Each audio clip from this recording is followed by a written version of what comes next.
Once I had written the divorce papers, Packard thought quickly. "Get out of my house," my husband said, sneering. Provocatively beside him, his mistress was dreamily looking around the house. "Wow, all this high-end brand furniture. How lovely. It's a house that fits me perfectly." I felt a twinge at those words and reminded my husband, "Just so you know, I'm taking all my personal things with me on moving day." Okay then, my husband looked at me as if he was about to burst out laughing. "Of course, if your stuff was left behind, it would just remind me of the miserable days we've had so far." Apparently, he still doesn't understand the true meaning of my words. Just watch. Make sure you don't regret it later. My name is Karen. I'm a 26-year-old interior coordinator. My husband Joseph is 31 and works in the construction industry. We met through our hobby of DIY and have been married for a quick 3 years. At first, we cared for each other, but now I feel grateful we didn't have children. The reason is that Joseph has become too self-indulgent. After coming home, he carelessly takes off his coat, eats the meal I've prepared while complaining, doesn't even clean up, and retreats to his room. Before marriage, we made various agreements, one of them being shared household chores. Joseph and I decided to share them equally, but now I'm taking on almost all the housework. I pointed out to Joseph that he should do his share of chores, but incredibly, he made this excuse. Housework is easy, so it's natural for women to do it. Men have to take responsibility for work, so I don't want to do all this work. He started to easily throw this rigid opinion at me, which he had never voiced before our marriage. The fact that I earned more than Joseph has also played a big part in him turning against me. By the time I reached Joseph's age, I was planning to be independent and should be able to increase my income even more. Perhaps sulking about that, Joseph put only the bare minimum of his earnings into the house without saving and spent it however he liked. He was so reckless with money that I warned him time and time again, but he stubbornly refused to change. My hard-earned money. How greedy can you be to still want more? Not content with just that, he exaggerated to his co-workers that his wife was an outrageous miser, winning their sympathy. It was Joseph's generosity with money and the perception of domestic unrest that attracted his affair partner Linda. She's 24 years old, working at Joseph's company as a temporary employee. There are a few young men at my husband's company, and even those a bit older are still considered young. That's probably why 31-year-old Joseph caught her eye. "Gosh, Joseph, if I had a handsome husband like you, I'd take care of him forever." Believing her words, my husband quickly became infatuated with Linda. I noticed Joseph's infidelity about 6 months ago, just when the affair had begun. One day, an unknown woman called Joseph's mobile phone, and when I searched for her name on social media, I found Linda. Today's date with my future husband at a fancy restaurant.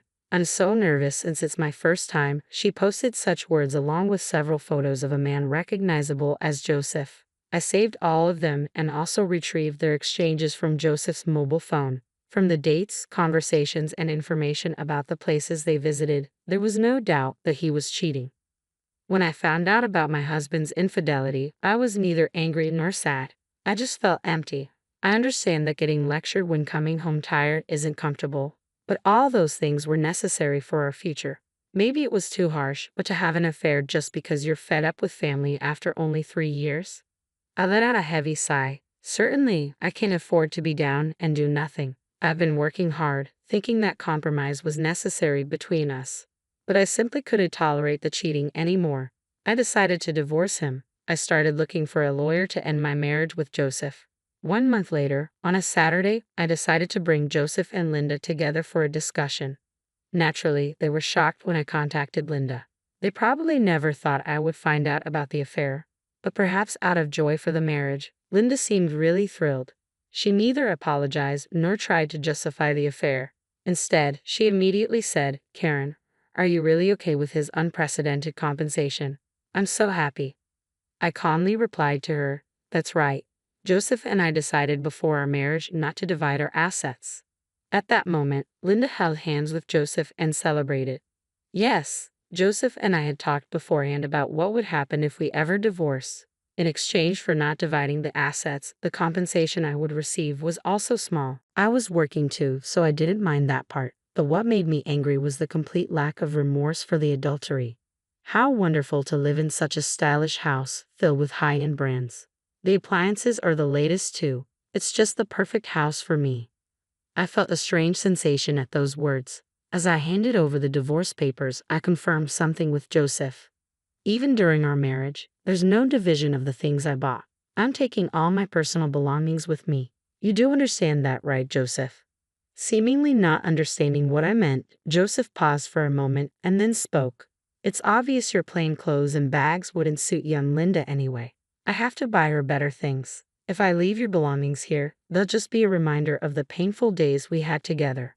It seemed he misunderstood, thinking I was talking about personal belongings like clothing. It was easier to let him continue thinking that than to start a fight. Tomorrow the movers will take everything, so be prepared.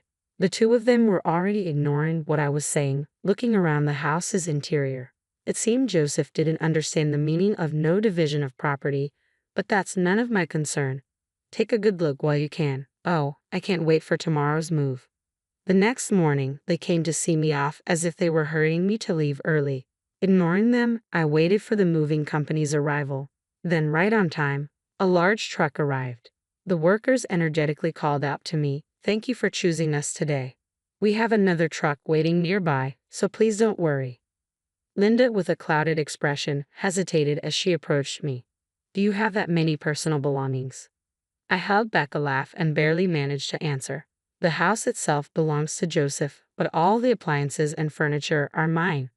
That's why I said there will be no division of property, remember?" Hearing that, Joseph rushed to me, his face turning bright red. "All the furniture and appliances are mine. They've been in this house for 3 years. Just take your stuff and get out quickly." I had reached my limit and finally burst out laughing. I had a feeling, but he really didn't understand what no division of property meant. And just because it's been in the house for a few years, it's his? You must be joking. "Hey, you're not really planning to take everything, are you?" Perhaps panicked by my attitude, Joseph lowered his voice to check with me. Meanwhile, the movers were steadily continuing to transport the furniture. "Don't worry, the only memories of living with you I'll leave behind." Then Joseph, in a panic, ran to the study. I always kept copies of the receipts there, so he must have gone to check which pieces of furniture were being taken. The checking was in vain. There's not a single piece of Joseph's furniture or appliances in this house. Joseph inherited this house from his parents, who owned it as a rental property. Not wanting to spend money on his personal life, he had furnished it all with second-hand furniture and appliances. When we got married, Joseph disposed of all the furniture he had, so I bought all the furniture and appliances. Of course, all were the latest and luxurious, famous brand items. Being an interior coordinator by profession, I was quite particular about the design of the furniture and appliances. Moreover, after trial and error, I placed the upscale furniture in visually pleasing arrangements. I think it had an opulence that made it look far from a second-hand house, even if I say so myself. Linda couldn't help but be enchanted as she looked around the room. Meanwhile, Joseph came back with a pale face. By that time, the house was already being cleaned after the removal. Literally, not a speck of dust remained. Linda kept screaming at me, "This is terrible. I can't believe this is happening." Finally, a worker looked around the house and asked, concerned, "The house is empty now. Are you sure this is okay?" "There's no problem since I'm moving out. What I bought with my own money, please deliver it to the address where my parents are in the new house," I said. The workers jumped into the truck and drove off briskly. "Hey, I didn't hear about this. What are you going to do?" Linda was still angry, coming at me again. Just then, a car pulled up from behind, and she jumped in alarm. "Wait, who's coming now? What are you plotting?" she demanded, looking utterly bewildered. "Karen, it's been a while. Is it true you're giving me the wallpaper?" A friend of mine emerged from the car. "That's right, the wallpaper too," I said. It had been custom made by a designer I met through work, and I paid for it to be completely replaced, so even the wallpaper was my personal property. Since this tack was reusable, a bit of maintenance and resizing would allow it to be used again without any problems. You're gonna peel off the wallpaper too?" Linda was staring at me in disbelief, but my friend just shrugged and began to peel off the wallpaper. "Please, can you at least leave that alone?" My husband pleaded with me, but I ignored him. "If you see my personal belongings I left behind, you'll be reminded of me, and that's unpleasant, right? That's why I decided to give it all to my friend," I said. Having said that himself, he couldn't correct it and was confused and panicked. Generally, if you replace all the wallpaper in a house, it costs at least $5,000. Since they have to buy new furniture as well, it's undoubtedly a painful expense for them. I had all the tasteful furniture and appliances removed without leaving a single piece, and even the wallpaper was peeled off. Now the house looks older than its actual age. To live a sweet life in a room that looked good before the contractors came in for the two of them who had such a dream, it must be an unbearable reality. They seemed to have no energy left to complain to me, and Joseph and Linda were dumbfounded. After seeing off my friend with a smile as she collected the wallpaper, I got in the car. Well, this is goodbye. Farewell. I casually bid farewell to the two of them and left the empty house behind. Afterwards, I used the furniture and appliances in my new home, but I soon got sick of the fact that Joseph had used them. I called a friend who was a buyer to sell them. Fortunately, they were in very good condition, and I was able to sell them for a higher price than expected. What kind of furniture should I buy next? Where should I place them? As I was thinking about these things, I got a call from Joseph after a long time. Linda just won't stop going on about how you arrange the furniture. Come to the house once. I didn't want to meet them, and it troubled me a lot, but my interest as an interior coordinator won out. What kind of furniture had those two bought? What kind of interior design did they want? All right, I'll go just to hear what you have to say. I found myself agreeing. Really? Remember, you promised, Joseph exclaimed with apparent joy before hanging up. On the promised day, I arrived at their place and was shocked at what I saw. They hadn't even re-wallpapered, and as for the furniture and appliances, it was all obviously second-hand stuff gathered from used goods stores. It looked exactly like a cheap apartment where a student might live. A whole month had passed since we parted ways, and this was just too much. Wait, what is this? This is beyond an interior design problem. I was at a loss for words. Linda took this as an insult and exploded in anger. We gathered this stuff just to live for now. We'll replace it soon. Since you took everything, use your connections or whatever and make this a house we can brag about to our friends. She seemed to be very unhappy with a life surrounded by second-hand furniture and appliances. She was irritated throughout our conversation. Even asking for the budget, it wasn't enough for my fee. What's this? You're a talented coordinator, but you can't do this. You're useless, Linda said, facing me with indignation. No matter how skilled, any coordinator can't do much with such a limited budget. This is ridiculous and way beyond connections, I explained, feeling stumped. She seemed serious about having me arrange high-end brand furniture and appliances on such a tight budget. Linda, now entirely frustrated, finally began to explode in anger. This is ridiculous. Did you come here just to look down on me? If you don't like it, I'll leave, but if you want to furnish your home on that budget, you should at least polish your interior sense. You really are making fun of me, but just because you have a slightly fashionable job, don't get so overconfident. Hey, stop it. Joseph tried to calm Linda down with a weary look on his face. Joseph, say something to her, Linda demanded. Just stop it, both of you. Linda, please be quiet. I'm sorry for the noise. After everything, I had to marry Linda.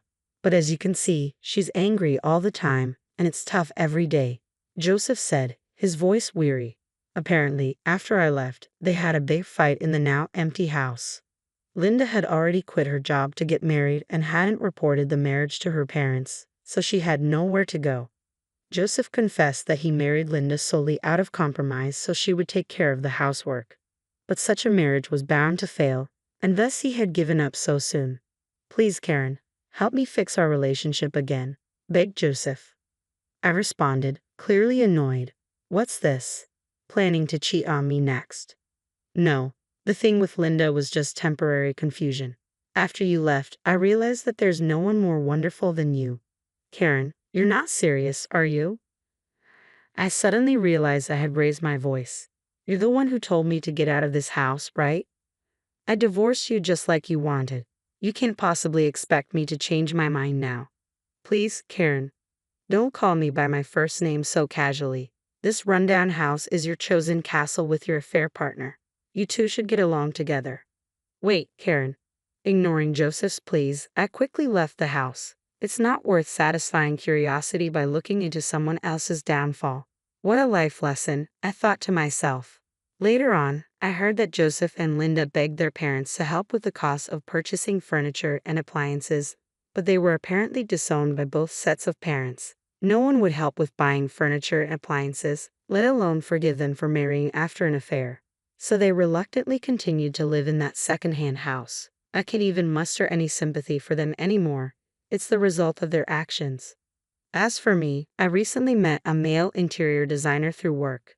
Lately, on weekends, we've been going out together quite often. I've been cautious about dating men for a while, but maybe it's time to think about starting a new life. With those thoughts in mind, I'm off on another date today.